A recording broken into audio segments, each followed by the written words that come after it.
రేపు హైదరాబాద్ సరూర్ నగర్లో బీజేపీ సభ జరగనుంది. ఈ కార్యక్రమానికి బీజేపీ జాతీయ అధ్యక్షుడు జేపీ నడ్డా వస్తున్నారు. స్టేడియంలో ఏర్పాట్లను మల్కాజ్గిరి ఎంపీ ఈటెల రాజేందర్ పర్యవేక్షించారు. తర్వాత స్థానిక నేతలతో సమావేశమయ్యారు. ఏడాది రేవంత్ పాలన వైఫల్యాలపై రేపు సభను నిర్వహిస్తామన్నారు ఈటెల. కాంగ్రెస్ బీఆర్ఎస్లది డ్రామా అని తేలిపోయిందన్నారు. రెండు పార్టీలు డ్రామా కంపెనీలుగా వ్యవహరిస్తున్నారని విమర్శించారు. కేంద్రం నుంచి రాష్ట్రానికి రావాల్సిన నిధుల వివరాలు తనకు తెలుసన్నారు. రేవంత్ అవగాహన లేకుండా కిషన్ రెడ్డిపై మాట్లాడుతున్నారని మండిపడ్డారు.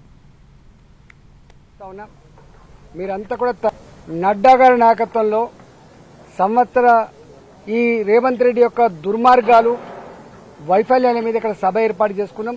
సాయంత్రం 3 గంటలకు ఇక్కడ పెద్ద బహిరంగ సభను ఏర్పాటు చేసుకుంటున్న సందర్భంలో ఈ 8 జిల్లాల మా నాయకులకి, మా కార్యకర్తలకి, భారతీయ జనతా పార్టీని అభిమానించినటువంటి మా ప్రజలకందరూ కూడా వినమ్రంగానే విజ్ఞప్తి చేస్తా ఉన్నా.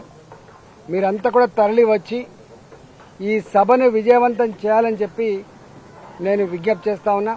DNA టెస్టులు అంటాడు, గుజరాత్ గులాం అంటాడు, రూపాయి తీసుకురాని కిషన్ రెడ్డి ఇక్కడెందుకు, గుజరాత్ కాలకడ మోకరిల్లవనేటువంటి మాటలు ఏవైతున్నాయో రేవంత్ రెడ్డి అజ్ఞానానికి, అవివేకానికి